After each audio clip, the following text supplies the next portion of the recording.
Hi everyone, welcome back to my channel. কেমন আছো সবাই? তো আজকে আমি বানাবো বাঁধাকপির তরকারি। আজকে আমার লাগবে বাঁধাকপি, আলু, তেজপাতা, শুকনো লঙ্কা, কাঁচা লঙ্কা আর আদা। এরপর আমি কড়াইতে সর্ষের তেল দিয়ে আলুগুলো হলুদ আর নুন দিয়ে বেশ লাল লাল করে ভেজে নেব।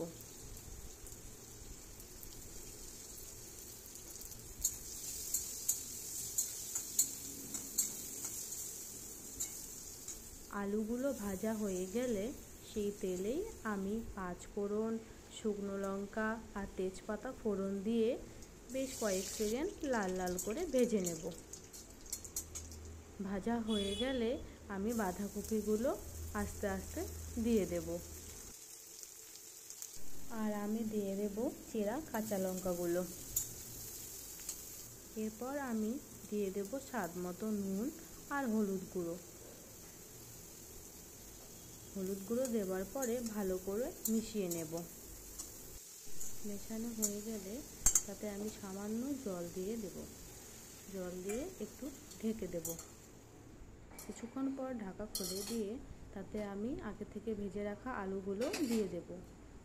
দিয়ে সেটাকেও আবার একটু কিছুক্ষণের জন্য ঢেকে রেখে দেব সেদ্ধ হওয়ার জন্য।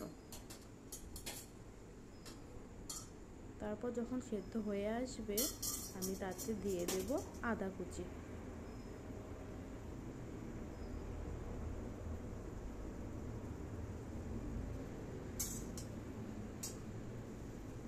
আর আমি দিয়ে দেব সামান্য জিরে গুঁড়ো আর শুকনো লঙ্কার গুঁড়ো।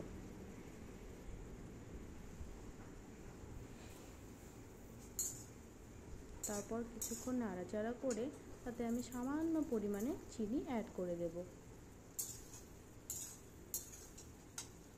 তারপর ভাজা হয়ে গেলে তারপরে আমি সামান্য পরিমাণে ঘিও মিশিয়ে নেব।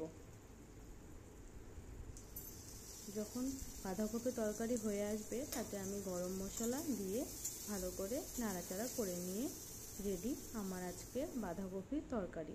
তো তোমাদের কেমন লাগলো লাইক কমেন্ট করে জানাবে। Tata, by.